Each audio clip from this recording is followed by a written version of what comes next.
All these fabrics once were worn by bodies, by people, by women. I'm in a way honoring these women when I weave them together. And so I think this title, Bodies and Souls, is really about bringing it back to those bodies that occupy the history that I know. I'm Suchitra Mattai, and I'm a multimedia artist. My practice celebrates women of the diaspora, specifically the South Asian diaspora, but also looks to tell stories about migration and resilience. I decided that in order to tell the stories of my own ancestors, that using the materials from their lives and culture would only enrich those stories. So I use vintage or worn saris, the garb South Asian women wear. I cut them into strips and weave them into a rope net to create tapestries.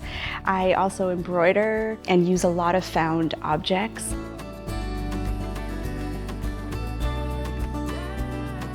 I imagine that many women made work in the domestic sphere because they couldn't participate in a larger art world, and therefore those practices were considered inferior. And so when you embroider and weave, you're sort of honoring their history, but also welcoming all those practices into the fold of contemporary art. The piece, Bodies and Souls, in the exhibition is made of sari blouses, mostly collected by my mom. And so some of those sari blouses I've worn, my mom has worn, my sisters have worn, her friends have worn. So there's a mixture in there of personal and community objects.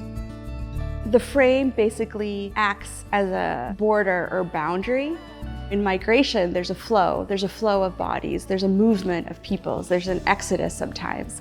And so I wanted to have a work where it was very tangible that these bodies are moving through space and time over topography, and that there's a kind of congestion and a kind of sometimes forced movement.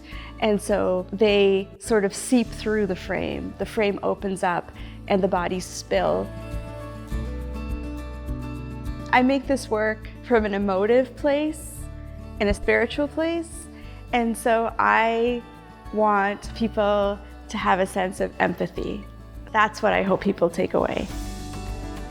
There is something about color and texture and shiny material that is very much embedded within South Asian culture and Caribbean culture. So I want to harness all of that, and I want to share it, and I want to tell these stories so that others are sensitive not just to my story, but to everybody's story, because we all have stories.